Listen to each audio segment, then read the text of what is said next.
டிட்வா இழப்பீடு தொடர்பான புதிய தீர்மானம்.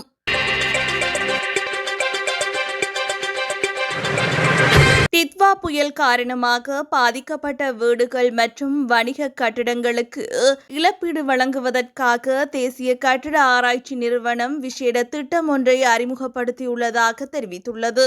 இத்திட்டத்தின் கீழ் பாதிக்கப்பட்ட இடங்கள் முக்கியமாக அதி அபாயகரமானவை, மத்திய அபாயகரமானவை மற்றும் குறைந்த அபாயகரமானவை என 3 பிரிவுகளாக பிரிக்கப்பட்டுள்ளன. அதனைத் தொடர்ந்து அதி அபாயகரமான பிரிவின் கீழ் உள்ள வீடுகள் மீண்டும் முன்னுரிமை 1, முன்னுரிமை 2 மற்றும் முன்னுரிமை 3 என துணை பிரிவுகளாக வகைப்படுத்தப்படும். இந்த முன்னுரிமை பட்டியலின் அடிப்படையிலேயே இழப்பீடு வழங்கப்படும் என தேசிய கட்டிட ஆராய்ச்சி நிறுவனம் குறிப்பிட்டுள்ளது.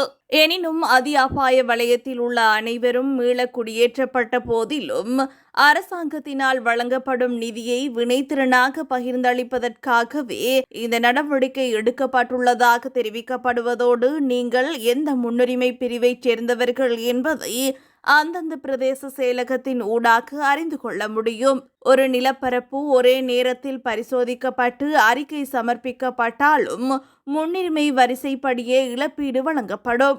இதன் காரணமாக உங்கள் அயலவருக்கு நிதி ஒதுக்கீடு செய்யப்பட்டாலும் முதற்கட்டமாக உங்களுக்கு அந்த நிதி கிடைக்காமல் போகலாம் என தேசிய கட்டிட ஆராய்ச்சி நிறுவனம் மேலும் தெரிவித்துள்ளது.